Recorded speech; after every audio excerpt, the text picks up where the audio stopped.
just want them to love Jesus the way I love Jesus. Okay, that's all I really want. Is that too much to ask for? Hey friends, it's Brittany Valadez here for bravelydaily.com. Thank you so much for checking out this video where we're going to discuss some comments that Candace Bure said. Were they controversial?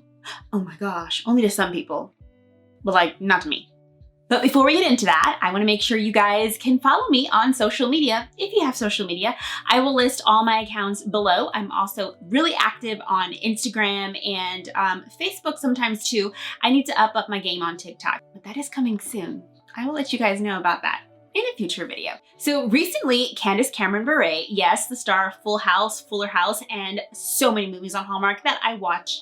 All of them. I do. I love her. She was asked several questions by Us Weekly, and a lot of them were pertaining to her kids and dating. You know, she has 3 kids, a daughter and 2 sons. And of course, she was talking about the relationships and dating. And one quote that stood out that caused headlines everywhere was this: I just want them to love Jesus the way I love Jesus. Okay, that's all I really want. Is that too much to ask for? Sounds simple. Common sense, right? But I'm pretty sure, as in today's cancel culture and everything offends me, again, most people I'm pretty sure are like, that's great, cute, so do we. We want our kids to love Jesus just as much as we do. Because I mean, well, obviously. But of course, there's the opposite. People that will say, how intolerant of you, whatever. But I'm going to explain why this is actually a good thing. First of all, if you're a Christian, you know this loud and clear. What does the Bible say about being unequally yoked with unbelievers? It says not to. 2 Corinthians 5:16. Do not be unequally yoked with unbelievers. For what partnership can righteousness have with wickedness? Or what fellowship does light have with darkness? What harmony is there between Christ and Belial? Sorry, I got that wrong. Or what does the believer have in common with an unbeliever? What agreement can exist between the temple of God and idols? For we are the temple of the living God. So the Bible talks about us not being in fellowship with unbelievers. And I believe that this can go just not even from just dating, but also when it comes to friendship. That doesn't mean you stop being friends with those who are not Christian. No. I heard someone say that you are like the result of the 5 people that are the closest to you, the 5 friends that are the closest to you. And it's true. If you look at your inner circle and you look at yourself, you're gonna kind of see a similarity. Am I like my inner circle? The truth is, we are the result of who we hang out with the most. Where you spend your time is what you become. The grass is greener where you water it. That's just the truth. So for this, we're gonna keep it to the topic of relationships, but it also, like romantic relationships, but it also does go into friendships, okay? I'm gonna give you some practical advice. Well, Brittany, I'm not a Christian, or I don't really know if I agree with this verse. Let's say, well, I am a Christian and I'm attracted to this guy and he's an atheist. True story, this happened to me once. I thought about it and I said, well, in the future, if we were to get married, you guys, don't let marriage scare you. You actually have to think about it because there's only 2 options for your dating course. You're either gonna break up or you're gonna get married. It's literally one or the other. So I said, let me go fast forward years and think, if I marry this guy, we're probably gonna struggle a lot. I'm gonna wanna take my kids to church. He's gonna tell them they don't have to go. I'm gonna care about theology. He ain't gonna wanna read the Bible. He ain't gonna wanna join a life group. He's not gonna wanna do anything. And it's especially important because as a man, he would be the leader of our household. There's gonna be a lot of things that would be a problem in the relationship. In fact, I'm pretty sure we'd have a lot of fights and arguments because I see black, he sees white. I see sweet, he sees sugar. I see cold, he sees hot. Yeah, that's gonna be a problem. First of all, if we're gonna call ourselves believers, we want to honor what the Bible says, okay? The Bible says things because they just make common sense. So what she says here is not offensive to me, it's just common sense. Now, what if she was a minority and let's say she was a Muslim or a Buddhist? And if she said, hey, I just want my child to be in a relationship with someone who is also a Muslim, do you think it would have got as much controversy? No. So I want to also add this. There may be some people out there who have a crush or like someone or even dating someone that they say, the person says they're a Christian. but are their actions showing it? You guys, I fully believe that unless a person is sold out and in love with Christ, then we shouldn't be dating them. Meaning, if I'm a person who is sold out and in love with Christ and wants everything to do with Christ, it wouldn't make sense for me to date someone who is not walking with God. The truth is that person may look at me and be like, wow, you are everything that I want in a girl one day, or etc. Or guys, the girl may tell you, you're everything that I want in a guy one day. You love the Lord, you're a godly person, etc., etc. But they're not living like Christ. So they're still not gonna wanna date you. In that case, I would still say, take that verse of don't be unequally yoked with an unbeliever to heart. That person may not be a Christian, but they're not strong in the faith.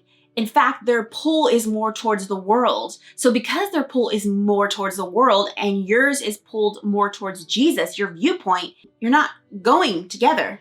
You're going the opposite. So I want to encourage you to be dating someone who is in love with Christ as much as you are. First of all, if you're watching this and you're not in love with Christ as much as the other person is, grow up. It's time to be real about your faith, because at the end of the day, you could lose someone that's amazing because you're being selfish. Regardless of that person, you need to make sure that you are walking with Christ for you, because He loves you. He died on the cross for you. He cares for you, and obviously eternity one day. And once you start having that relationship and love with Jesus and dying to yourself, you're going to start seeing that other person as a lot more attractive than whatever the world has to offer you. Because I guarantee you, whatever the world has to offer you is going to cause so many problems in your future. So later on in the interview, Candace Bure played a game of do or don'ts, and these are some things that she said that I think were kind of cute, and let's see if you agree with them. Okay, she says that she does censor herself around her kids when it comes to talking about sex, because her kids are like, oh, you know? She goes, yeah, me and my husband will just like jokingly like tease about like kissing or whatever, and they're just like, take that somewhere else. I'm pretty sure most of you guys who are parents watching this probably would agree. And if you're not a parent, if you're a kid, you're probably thinking, yeah, I'm glad she does that. She does say that she tracks her kids on their phones, you know, to know their whereabouts. Again, I know a lot of parents that do that, so I don't find it weird. And I think even family members do that as well. And they could be all this like older adult children who are in their 20s or 30s because they're on a family plan or whatever, or they have an app, and their parents, they just do it to keep each other safe. So I didn't think that was weird at all. Now, when asked if moms should ever wear their daughter's clothes, she said no, and she gave a good reason. She said because a lot of times they're going to be too short or too tight, but it's okay for the daughter to wear her mom's clothes. Now, in my situation, my mom and I will sometimes, like, I'll be like, oh, mom, you know what? I have these pair of pants. I think they're going to look better on you. Or, of course, we have different styles to a point. So there's some things where we kind of meet in the middle. So yeah, we'll wear it. But I get what she's saying. If your daughter is wearing like little tiny halter tops and she's a small, and you're bigger than her, or you're bigger in certain areas that she's not, and you put that little tiny top on, your cups are gonna run us over. So yeah, see that.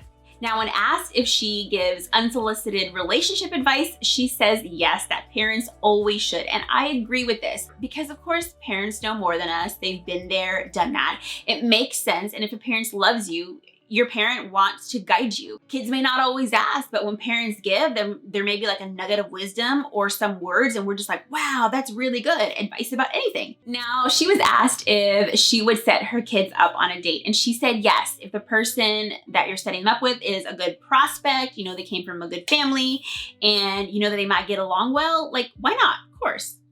I think we can all agree with that, right? They asked her about going through her kids' phones, and she said yes, if they're under 18. And of course, when they were under 18, I was paying their bill, so I need to know what's going on. She said there's not a lot of good things out there, so you have to kind of monitor what your kids are doing to keep them on the right track. If your kid is one to be trustworthy, they're not gonna have anything on their phone that they shouldn't have. And if the kid is, you know, trustworthy, they're gonna be like, Mom, here's my password, here's my phone. And before you know it, the parent's gonna be like, I don't even have to check that child's phone. I already know they're serious. So I think kids, step up. And of course, if you're gonna call yourself a Christian, be wise in what you do, how you text, what you send or don't send. Girls, guys, do not be sending any risky text messages like sexually suggestive text messages or photos or videos, because once they're out there, they're out there. And people can perceive you a certain way based on what you say. And number one, do you want to be perceived that way? And number two, why are you even sending that? Especially if we want to honor God. Like, that's a whole nother video, but you see what I'm saying. All right, so what do you think of Candace Cameron Bure's comments? Do you think that, oh my gosh, they were alarming? Or do you think, you know what, she's right?